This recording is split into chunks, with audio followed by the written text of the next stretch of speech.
യാജ്ഞസേനി എന്ന പുതിയ dance production ഫെബ്രുവരി 22-ന് നളന്ദ ഓഡിറ്റോറിയത്തിൽ നടക്കും. മഹാഭാരതത്തെ അധികരിച്ചാണ് പ്രോഗ്രാം ചിട്ടപ്പെടുത്തിയിരിക്കുന്നതെന്ന് സംഘാടകർ അറിയിച്ചു. യാജ്ഞസേനി എന്നാണ് പേര്. Yajnaseni the flame of destiny. ദ്രൗപദിയാണ് മെയിൻ ക്യാരക്ടർ. മഹാഭാരതത്തിലെ ഒരു രംഗമാണ് ഈ ഒരു നൃത്താവിഷ്കാരം ചിട്ടപ്പെടുത്താൻ വേണ്ടി ഞങ്ങൾ എടുത്തിരിക്കുന്ന തീം. ഇപ്പോൾ കഥകളി അസുരവാദ്യമാണ്. കഥകളിൽ ഉപയോഗിക്കുന്നത് അസുരവാദ്യമാണ്. ക്ലാസിക്കൽ കലകളിൽ ഉപയോഗിക്കുന്നത് ദേവവാദ്യമാണ്. ഇത് രണ്ടും മിക്സ് ചെയ്ത് കൊണ്ടുപോകുന്ന പറയുന്നത് ഒരു ചാലഞ്ചാണ്. ആ ചാലഞ്ച് ഞങ്ങൾ ഏറ്റെടുത്ത് 4 നൃത്തരൂപങ്ങൾ, തനത് ശാസ്ത്രീയ നൃത്തരൂപങ്ങൾ സമന്വയിപ്പിച്ച് ഒരു പ്രൊഡക്ഷൻ ഞങ്ങൾ അവതരിപ്പിക്കുകയാണ്. നർത്തകൻ എം സുരേന്ദ്രനാഥിന്റെയും ബിജിന സുരേന്ദ്രനാഥിന്റെയും നേതൃത്വത്തിലാണ് യാജ്ഞസേനി ഡാൻസ് പ്രൊഡക്ഷൻ വേദിയിലെത്തുന്നത്.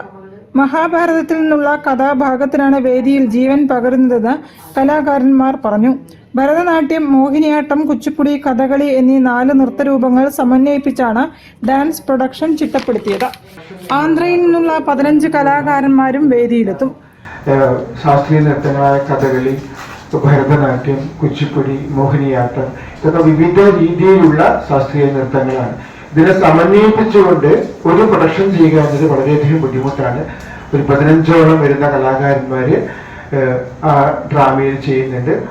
വാർത്താ സമ്മേളനത്തിൽ കലാമണ്ഡലം സത്യവ്രതൻ, ഡോക്ടർ ബിജിന സുരേന്ദ്രനാഥ്, നവോദയ ബാലകൃഷ്ണൻ, സൗജന്യ ശ്രീനിവാസൻ എന്നിവരും സംബന്ധിച്ചു. News bureau, Kozhikode. വാർത്തകളിൽ ഇനി മറ്റൊരിടവേള. ക്യാൻസറിനെതിരെ പൊരുതാനായി കാലിക്കറ്റ് സിറ്റി സർവീസ് സഹകരണ ബാങ്കും MVR ക്യാൻസർ സെന്ററും സംയുക്തമായി അവതരിപ്പിക്കുന്ന ക്യാൻസർ ചികിത്സാ സഹായ പദ്ധതിയാണ് മാസ് കെയർ.